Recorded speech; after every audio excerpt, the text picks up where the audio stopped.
Samantala, teammates, wala nang dahilan para di tumakbo dahil simula July 31, bukas na ang Philippine Sports Commission track oval facilities para sa lahat. Libre, safe at kahit anong pace mo, welcome ka. Samahan natin si teammate Sabel Reyes para silipin ang PSC track oval facilities. Panoorin natin ito.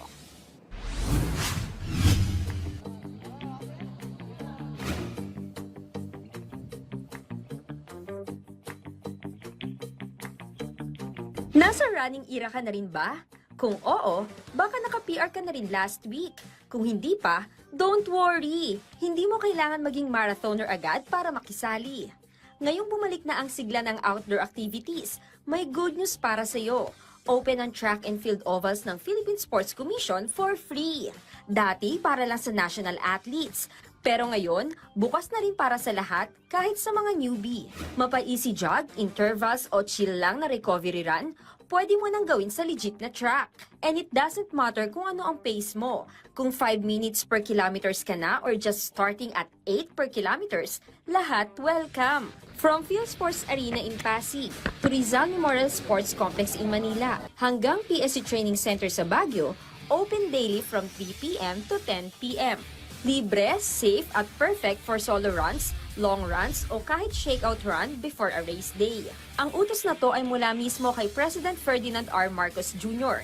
bilang bahagi ng push para sa healthy lifestyle. At mabilis itong inaksyonan ni PSC Chairperson Patrick Pato Gregorio kung saan noong July 31, official na binuksan ng oval sa lahat, no need for race bib or registration.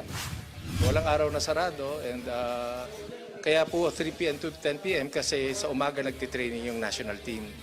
So alam ko maintindihan naman ng mga kababayan natin yon. So 3 p.m. para yung mga bata galing sa eskwela, pwede nang mag-exercise, maglakad. 10 p.m. para yung galing sa opisina, 6 p.m. onwards, pwede na.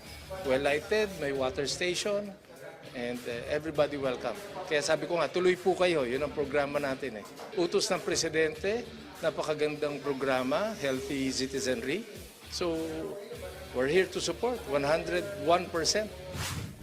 Para sa mga hindi nakakaalam, ang lanes 1 to 4 ay para sa mga runners na mabibilis o yung gusto nila yung pacing nila mabilis.